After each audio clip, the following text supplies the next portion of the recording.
Estas fotos subidas de tono publicadas por Us Weekly el martes revelan que, en lugar del equipo Edward contra el equipo Jacob, ahora es el equipo Pattinson contra el equipo Sanders.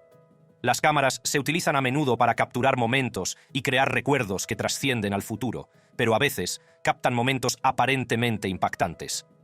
Hoy nos adentramos en el tentador mundo de los deslices de las famosas, donde las cámaras captaron a algunas de nuestras estrellas femeninas favoritas en momentos inesperados.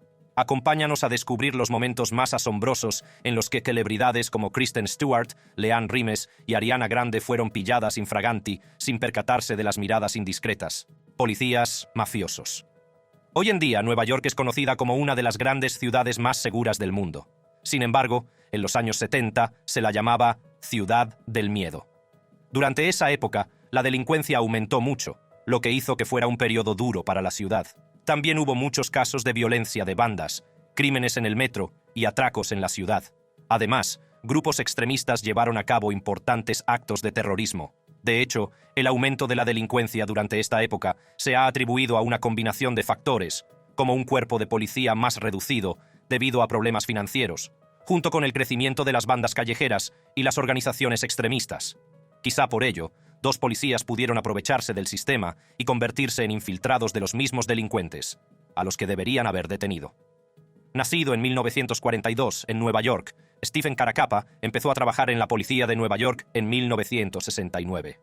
A finales de los 70, su paso por el cuerpo le llevó a la unidad de homicidios contra el crimen organizado, donde llegó a tener en sus manos información confidencial sobre investigaciones de la mafia.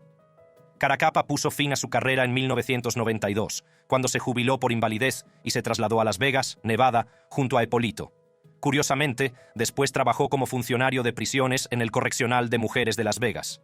Luis Eppolito, por su parte, nació en Brooklyn, Nueva York, en 1948 y procedía de una familia vinculada a la familia criminal Gambino. Su padre, su tío y su primo eran socios o miembros de la familia Gambino. Eppolito solicitó el ingreso en la policía de Nueva York en 1969 y mintió sobre sus parientes en el crimen organizado. Ascendió al rango de detective en 1977 y adquirió cierta fama por su trabajo. Al igual que su compañero, Eppolito se retiró como policía en 1990 y se dedicó a la carrera de actor y escritor en Las Vegas. También consiguió papeles menores en películas como Lost Highway, Predator 2 y Goodfellas. Ambos detectives tenían un impresionante historial de detenciones y condecoraciones durante sus carreras policiales. Eppolito también escribió unas memorias tituladas Mafia Cop, The Story of an Honest Cop Whose Family Was the Mob. Este libro, publicado en 1992, relataba sus esfuerzos por mantenerse alejado de la mafia y las dificultades a las que se enfrentó para salvaguardar su reputación. Sin embargo, no todo fue tan fácil durante su época de policía, especialmente para Eppolito. Las sospechas surgieron en torno a Eppolito en abril de 1984, tras una redada en la residencia de un pariente lejano de Castellano y Carlo Gambino, Rosario Gambino, un mafioso que se dedicaba al tráfico de heroína. Durante el registro, las fuerzas del orden descubrieron numerosos informes confidenciales de inteligencia relativos a figuras del crimen organizado. También se descubrió que estos informes, que tenían las huellas dactilares de Eppolito por todas partes, habían sido duplicados en la misma comisaría en la que el señor Eppolito estaba destinado en ese periodo. Tras el descubrimiento, Eppolito se enfrentó a una suspensión y a cargos internos. Sin embargo, fue finalmente exonerado tras un juicio departamental. Curiosamente, en su libro reivindicó totalmente el caso y describió todo el suceso como un intento orquestado por sus adversarios para inculparle. Además, 3 años después de su jubilación, Caso, que aspiraba a conseguir una plaza en el programa de protección de testigos, señaló inicialmente a Eppolito y Caracappa como empleados suyos tras su detención en 1993. Sin embargo, su credibilidad como testigo quedó en entredicho, por lo que no se presentaron cargos contra los detectives. Como ya se ha mencionado, las conexiones familiares de Lou Eppolito eran profundas dentro de la familia Gambino. Su abuelo, James Eppolito, y su tío eran miembros afiliados. Su implicación abarcaba varias operaciones tradicionales de la mafia, como la usura, los números rojos, la extorsión y el blanqueo de dinero. El padre de Lou, Ralph Eppolito, también formaba parte de este linaje, habiéndose ganado su puesto como miembro veterano de la familia criminal Gambino, una posición que consiguió gracias a la inducción de Carlo Gambino. Durante su adolescencia formativa, el padre de Eppolito le introdujo en el funcionamiento interno de la mafia a través de visitas a su club social.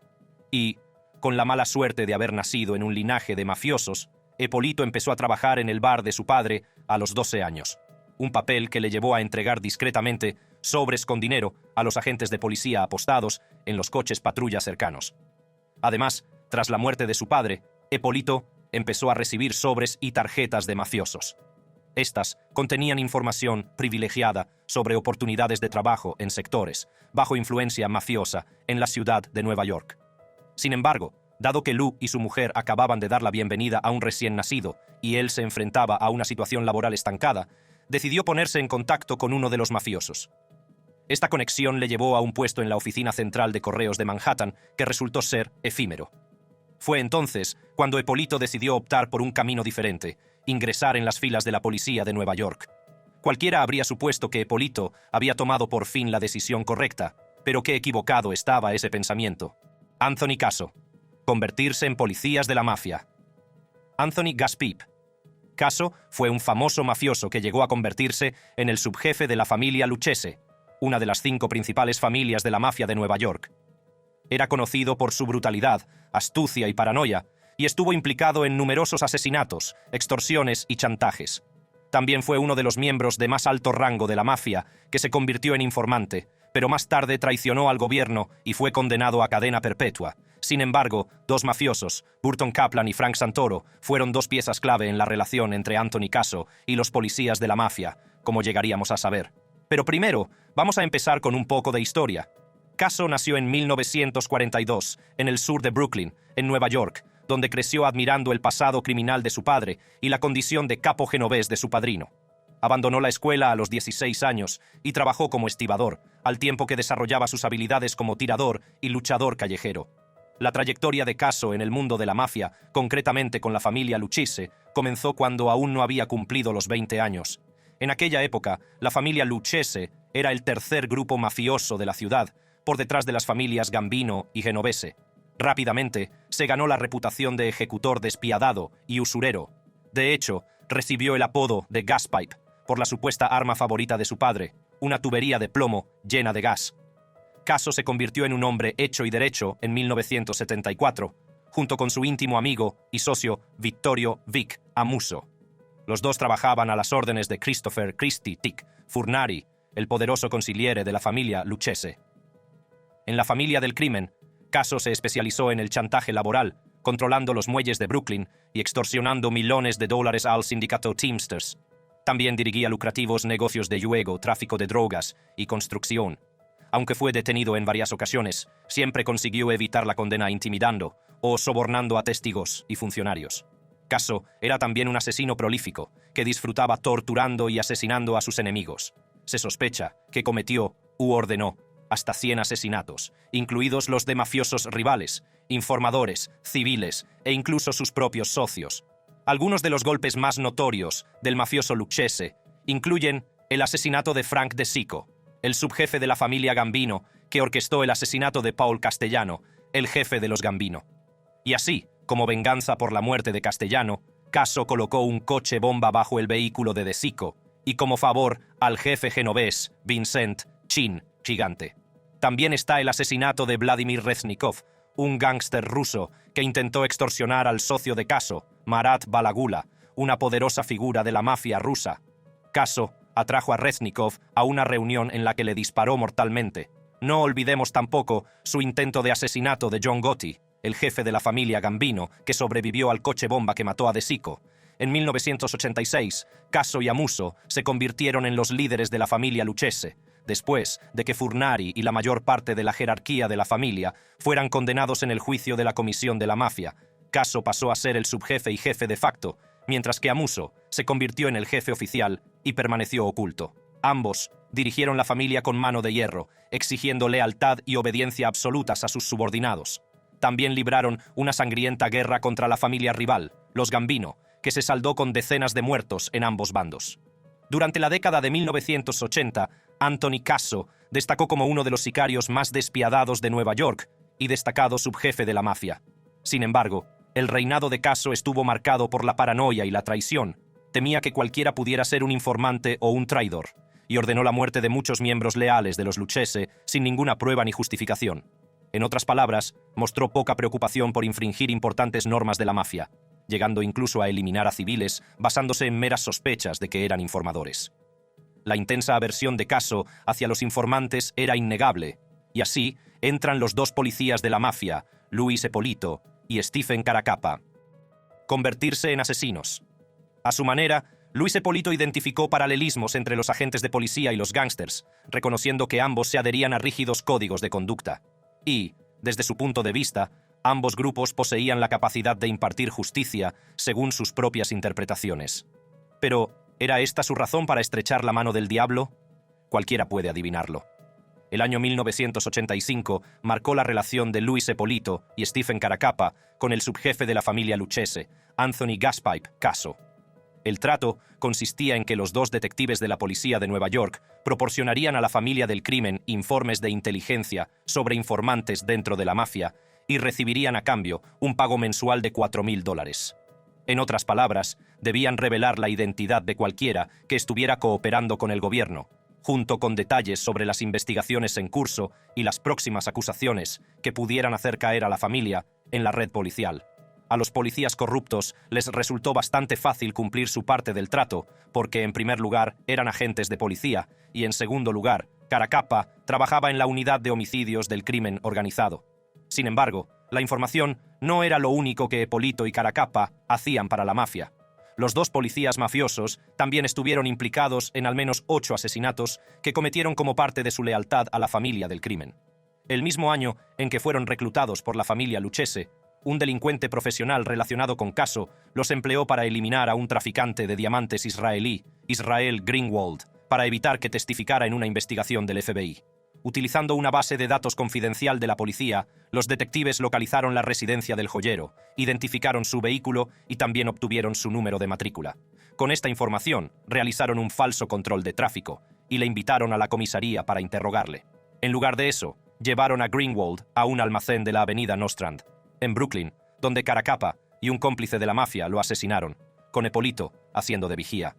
Sus restos fueron enterrados bajo el almacén y no se descubrieron hasta 2005. Además, en 1986, Casso y Vittorio Vic Amuso, el jefe de la familia del crimen, contrataron a los dos detectives para secuestrar a James Heidel, un socio de la familia Gambino, en represalia por un intento de asesinato contra su vida. Así que, después de que un informante de los bajos fondos revelara la implicación de Heidel como uno de los tiradores, Caracappa y Eppolito cumplieron el encargo, y Heidel fue entregado posteriormente a Casso para que lo matara. Curiosamente, les pagaron $35,000 por esta operación. De nuevo, en otro asesinato contratado, Caracappa y Eppolito facilitaron información a Casso de que se creía que un presunto socio de los Lucchese, Bruno Facciolo, estaba proporcionando información sobre el grupo mafioso a las autoridades. Entonces, Frank Lastorino, capo regime y consigliere de la familia Lucchese, junto con otros mafiosos, Louis Daidon y Richard Pagliarulo, organizaron una reunión en un garaje de Brooklyn y atrajeron a Facciola al lugar. Allí, Lastorino infligió heridas de arma blanca a Facciola, mientras que Pagliarulo le descargó 6 tiros en la cara y el pecho. A continuación, Daidon introdujo un canario muerto en la boca de Facciola y posteriormente ocultó su cadáver en el maletero de su coche. El asesinato de Facciolo adquirió notoriedad debido al canario muerto que se encontró en su boca en la escena del crimen, ya que se creía que transmitía una advertencia a los posibles informadores. Además, tras el asesinato en 1985 de uno de los miembros de la familia Gambino, Castellano Gambino, que se creía orquestado por John Gotti, el subjefe de la mafia ordenó a los dos policías de Nueva York que asesinaran al capo Gambino, Edward Eddie Lino. Y así, en noviembre de 1990, el mismo año en que ambos policías se jubilaron y 5 años después del asesinato, los detectives realizaron otra falsa parada de tráfico en el Mercedes-Benz de Lino y le dispararon mortalmente 9 veces como forma de retribución por la muerte de Castellano. De hecho, se dice que los detectives recibieron la friolera suma de $65,000 por este golpe y por cada asesinato. Jubilación. A mediados de los 90, casi todas las familias del crimen de Nueva York fueron objeto de amplias acusaciones. Era la época en la que Caracappa y Eppolito se habían retirado de la policía y vivían en Las Vegas. Ambos detectives también hicieron uso de sus importantes pensiones del NYPD. Caracappa encontró empleo como jefe adjunto de seguridad en una prisión de mujeres situada en el norte de Las Vegas. Por otro lado, Eppolito, que tenía formación en culturismo, perseguía una visión de sí mismo como guionista y actor de Hollywood. Por suerte para él, consiguió papeles menores en algunas películas de la mafia. No olvidemos la parte en la que escribió sus memorias, tituladas Mafia Cop, The Story of an Honest Cop Whose Family Was the Mob. Sin embargo, a pesar de su jubilación, seguía aliado con la mafia. De hecho, los Mafia Cops recibieron una propuesta de Frank Lastorino en 1993 para eliminar a John Jr. Gotti, el recién nombrado líder de la familia Gambino. Esta operación resultó infructuosa, a pesar de que el padre de Gotti había sido encarcelado de por vida en 1992. Lastorino también tenía planes para que los detectives asesinaran al subjefe de la familia Lucchese, Stephen Wonderboy Crea. Sin embargo, este plan en particular volvió a fracasar debido a las acciones legales emprendidas contra la familia, que desbarataron sus intenciones. Más tarde, a finales de los 90, Caracappa y Eppolito urdieron un complot para eliminar al antiguo subjefe de los Gambino, Salvatore Sammy el Toro Gravano. Este plan fue alimentado por la perspectiva de reclamar una recompensa prometida por el hermano de Gotti, Peter. Gravano, que había entrado en el programa de protección de testigos en 1992, se convirtió en fugitivo tras testificar contra su superior, John Gotti. El testimonio de Gravano desempeñó un papel crucial en la condena de Gotti y otras figuras de la mafia. Se les acusaba de chantaje, asesinato y otros delitos. Como resultado, Gotti fue condenado a cadena perpetua sin posibilidad de libertad condicional, mientras que Gravano, sorprendentemente, recibió una pena comparativamente más leve de 5 años entre rejas. Además, mientras residían en Las Vegas, las actividades de Eppolito fueron objeto de escrutinio cuando las autoridades se enteraron de las conversaciones telefónicas que mantenía con individuos asociados a las familias del crimen Lucchese y Bonanno. Durante este tiempo, también mantuvo contacto con un socio de la familia Lucchese, que también se había trasladado a Las Vegas en 1994. Sin embargo, en 1996 se produjo un giro importante en los acontecimientos, ya que este mismo mafioso, que era el intermediario entre los Mafia Cops y Anthony Casso, fue detenido en Nueva York por su implicación en una red de tráfico de marihuana. Y, a pesar de su aprieto y de su larga condena a prisión, el ex convicto mantuvo la boca cerrada y se negó a cooperar con la DEA, el FBI y la policía de Nueva York en relación con sus sospechas sobre unos policías corruptos, pero no por mucho tiempo. Burton Kaplan y Frank Santoro. Burton Kaplan era un antiguo traficante de ropa que se convirtió en socio mafioso de los Lucchese, mientras que Frank Santoro pertenecía al Grupo Colombo. De hecho, Kaplan era quien hacía de intermediario entre Casso y 2 detectives corruptos de la policía de Nueva York para los golpes que daban. Los caminos de Kaplan y Santoro se cruzaron por primera vez a principios de los años 80. Kaplan estaba cumpliendo condena en la cárcel y acabó compartiendo celda con Santoro, que por casualidad era primo de Luis Eppolito.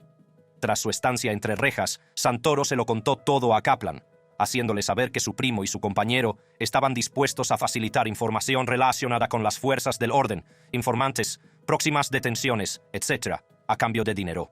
Ambos agentes tenían acceso a este tipo de información, aunque Caracappa, al formar parte de un grupo de trabajo que se codeaba con agentes del FBI, podía conseguir información aún más jugosa. Kaplan estaba de acuerdo con la idea y decidió ponerse en contacto con Anthony Casso para poner las cosas en marcha. La relación entre Kaplan y Santoro avanzó aún más cuando Gaspar pidió expresamente que le trajeran vivo a Jimmy Heidel para poder vengarse del fallido atentado contra su vida. Stephen Caracappa y Luis Eppolito se entrelazaron en este episodio concreto a instancias de Casso, cuyas maquinaciones se pusieron en marcha cuando se encargó a Kaplan que se pusiera en contacto con el socio de la mafia, Frankie Santoro Jr. Era la conexión familiar de Santoro con Eppolito, su primo, lo que Casso pretendía explotar. Impulsados por las intenciones de Casso, el dúo formado por Eppolito y su socio, Caracappa, recurrió a sus afiliaciones policiales para desentrañar el misterio que se escondía tras el tiroteo de Casso. Curiosamente, los agentes aceptaron de buen grado esta tarea sin incentivos económicos, optando por llevarla a cabo pro bono. Sin embargo, después de que Heidel se entregara con éxito, el subjefe ofreció posteriormente a los policías $35,000 por el trabajo. Según Kaplan, Casso tenía una opinión favorable de las acciones de Eppolito y Caracappa, en particular de su diligente salvaguarda de Santoro tras el secuestro. Este acto en particular ayudó a los policías a ganarse la admiración de Casso durante la fase inicial. Sin embargo, esta fase amistosa acabó decayendo. En 1986, Casso dio instrucciones a Kaplan para que los agentes, que se relacionaban exclusivamente con Santoro, recuperaran el expediente de Nicolas Guido. Guido era un socio de Gambino que también formaba parte de un equipo de asesinos a sueldo que había intentado matar a Casso. Sorprendentemente, cuando los agentes solicitaron una suma de $4,000 como compensación por esta tarea, Casso dudó y se mostró reacio a cumplir sus exigencias económicas. Aunque los agentes consiguieron acceder a la información solicitada, el camino final de la mafia para localizar a Guido se vio facilitado por los datos obtenidos de una persona con información privilegiada dentro de una empresa de gas. Sin embargo, esta elección de la fuente de información hizo que todo el desenlace diera un giro desafortunado. A pesar de sus esfuerzos, la información adquirida les llevó por mal camino, lo que provocó el error de matar a una persona inocente que tenía el mismo nombre y aproximadamente la misma edad que el hombre que buscaban. No obstante, Kaplan, Santoro y los policías llevaron a cabo otros golpes juntos, como el asesinato del joyero Israel Greenwald, de quien temían que pudiera traicionarles.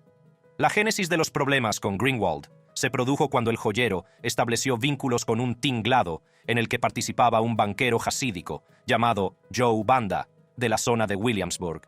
Esta colaboración tenía por objeto transformar los billetes del tesoro robados, suministrados por Casso, en activos líquidos. Con la ayuda de Greenwald, Banda facilitó hábilmente el blanqueo de uno de estos billetes en Europa, lo que supuso un sustancioso beneficio de $250,000 tanto para Casso como para Kaplan. Sin embargo, los temores de Casso aumentaron al temer que Greenwald pudiera filtrar detalles de la operación a las autoridades. Y así, el trabajo de ponerle las manos encima a Greenwald fue contratado a los Mafia Cops después de que Santoro se lo sugiriera a Kaplan. Al final, Santoro fue asesinado a tiros en 2001 mientras paseaba a su perro cerca de su casa en el Bronx. El asesinato de Santoro fue ordenado por Vincent Bassiano, alias Vinnie Gorgius, que era el jefe en funciones de la familia criminal Bonanno. Tenía la sospecha de que Santoro estaba tramando un plan para secuestrar a su hijo. Bassiano no lo dejó ahí. Pidió a otro miembro de la banda Bonanno, Dominic Sicale, que ejecutara la orden de secuestro. Sin embargo, Sicale fue detenido en 2005 por asociación ilícita y participación en 2 asesinatos, incluido el de Santoro. También aceptó cooperar con el gobierno y testificar contra Bassiano y otros miembros de los Bonanno. Sicale fue condenado a 10 años de prisión en 2012 y se le reconoció el tiempo cumplido. En cuanto a Burton Kaplan, se involucró en una red de venta de marihuana de $10 millones y fue detenido y condenado a 27 años de prisión en 1996. Sin embargo, en 2004, Kaplan decidió cooperar con el gobierno y testificar contra sus antiguos socios en el crimen. Demostró ser realmente útil al revelar los detalles de la implicación de los detectives en 8 asesinatos relacionados con la mafia. Investigación. El testimonio de Burton Kaplan parecía ser todo lo que la policía había estado esperando para condenar a los policías de la mafia. Y, lo irónico de todo, era que había habido indicios claros desde el principio. ¿Recuerdan cuando en 1984 un grupo de agentes del FBI allanó la residencia de Rosario Gambino, un pez gordo de la mafia siciliana que también estaba muy implicado en el tráfico de heroína?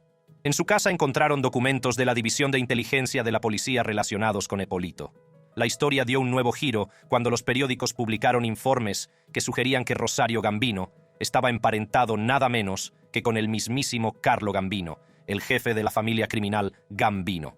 Y por si esto no fuera suficiente, resultó que Rosario y Eppolito habían sido amigos durante un buen tiempo, poniéndose al día a menudo tomando café en un café de Coney Island, Brooklyn.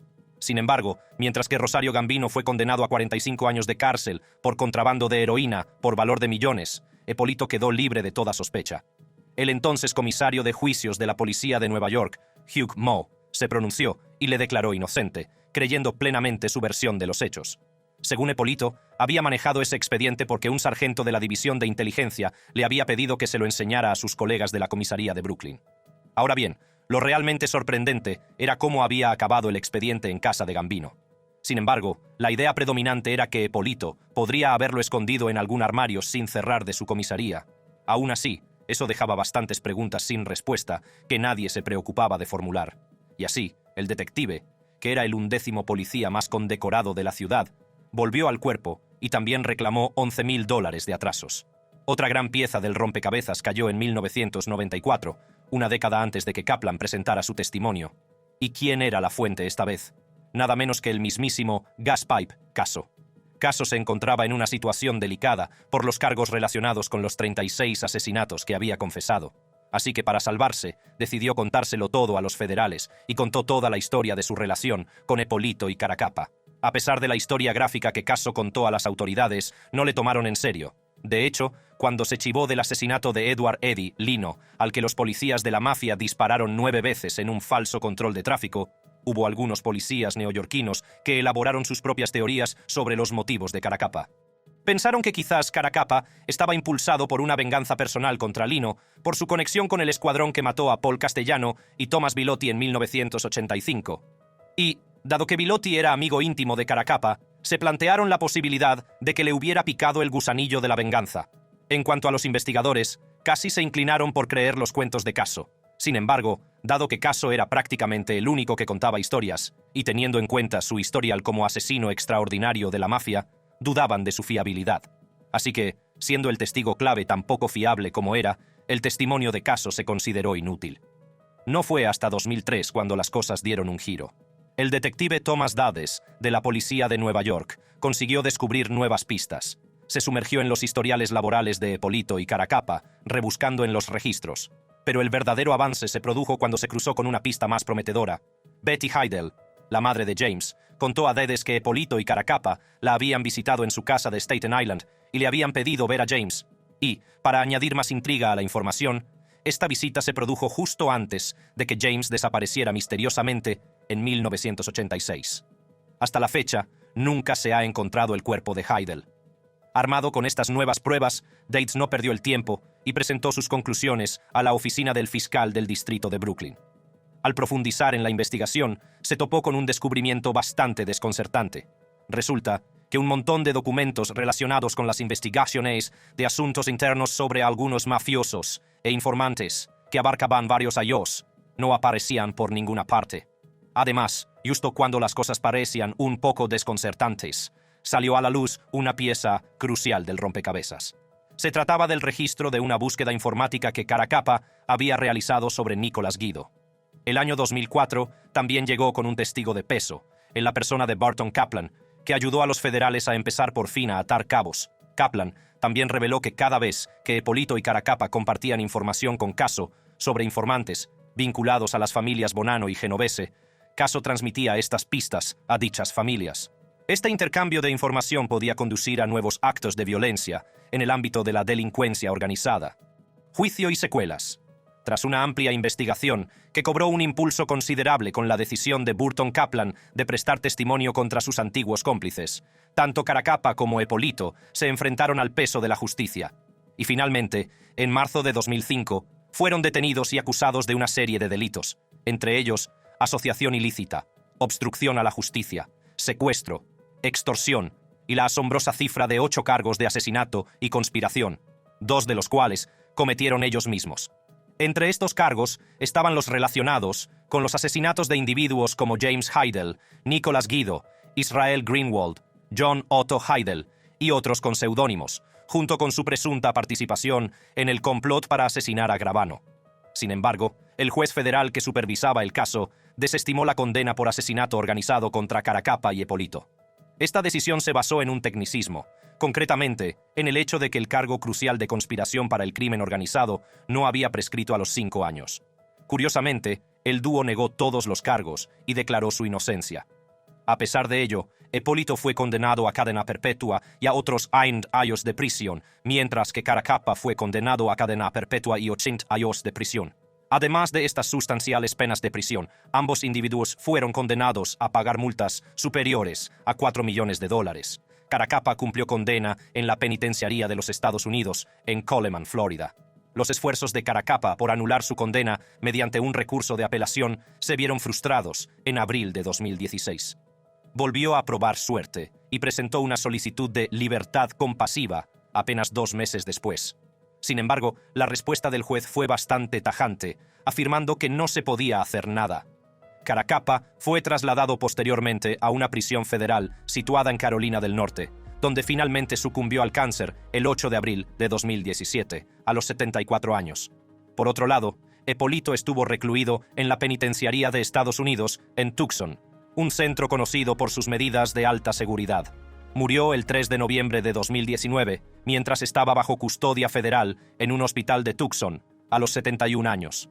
En agradecimiento al cambio de opinión de Kaplan y a su disposición a colaborar testificando contra los antiguos agentes ante el tribunal, un juez federal optó por reducir significativamente la pena de prisión de Kaplan a tan solo 9 años. Kaplan, cuyo único motivo para llegar a un acuerdo con las autoridades era que su condena se acortara para poder ver a su nieta, salió de prisión en 2006 y quedó bajo protección federal. Lamentablemente, Kaplan falleció en 2009 a los 75 años, mientras estaba escondido. Las secuelas del escándalo de los mob cops siguieron resonando durante muchos años. Como consecuencia, en septiembre de 2008, un tribunal federal de apelaciones dictó una orden para reinstaurar las condenas por asociación ilícita que habían sido anuladas anteriormente.